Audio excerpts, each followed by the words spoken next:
Hi, I'm Dan Beck, the Director of LGRMS, Risk Control for ACCG's insurance programs. Today, I want to discuss the causes behind accidents involving sheriff's deputies and law enforcement officers in Georgia counties and their impact on ACCG's workers' compensation insurance pool. Let's look at some numbers. Hi, I'm Ross King, Executive Director of ACCG Advancing Georgia's Counties. Law enforcement puts their lives on the line each and every day. It's the nature of their job.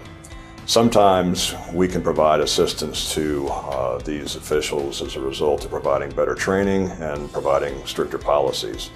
Throughout our entire risk management program between 2010 and 2014, we had a total of 19,000 claims accounting for over $127 million. Of that, 39% were just in the public safety area alone. Well, let's look at some of the top causes in regard to the accidents that are incurred. The number one cause? Motor vehicle incidents. They account for 36% of claims at almost $18 million.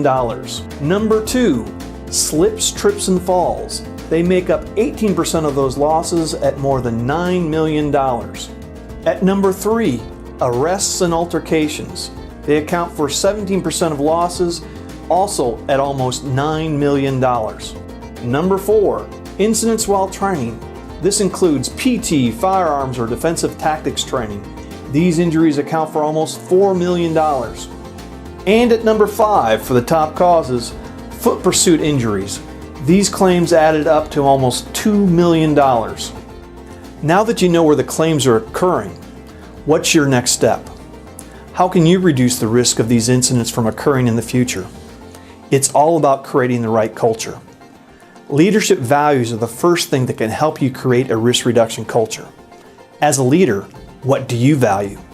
For example, do you value your officers wearing seatbelts versus their comfort or convenience? How much do you value your officers' safe operation of their vehicle versus chasing suspects at any cost?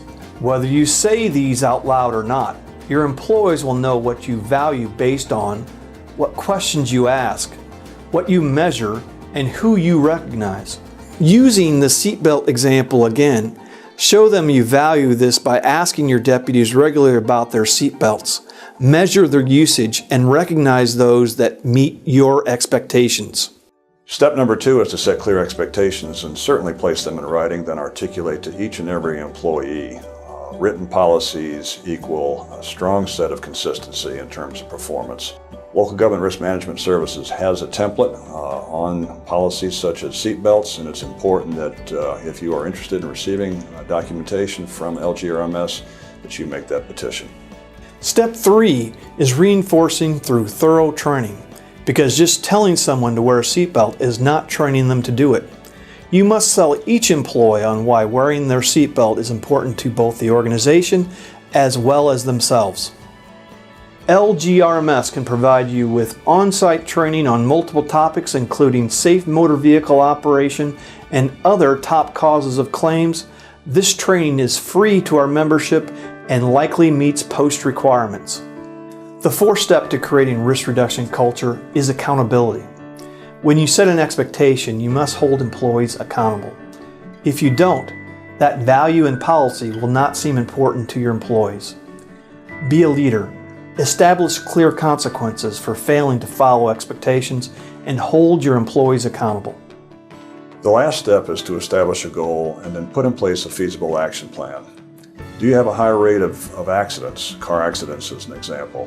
If so, then set a realistic goal to reduce those accidents. Develop an action plan and identify areas of potential improvement. Make sure that you're always giving the status to the employees so that they are aware of the goal and they're consistently working as a team. Once again, LGRMS has templates, can provide trend analysis and assistance to you upon request. Now you know the top 5 causes of claims for law enforcement and the 5 steps you can take to create a safer culture for your employees. Step 1, define your leadership's values. Step 2, set clear expectations for your department. Step 3, reinforce those expectations through training. Step 4, after you train them, hold everyone accountable to these new standards. And Step 5, set a solid goal for your department and make an action plan. I hope you learned about the opportunities you have to reduce injuries to deputies and law enforcement officers. Visit our website for more information or contact anyone at LGRMS. Thank you for your hard work and have a safe day.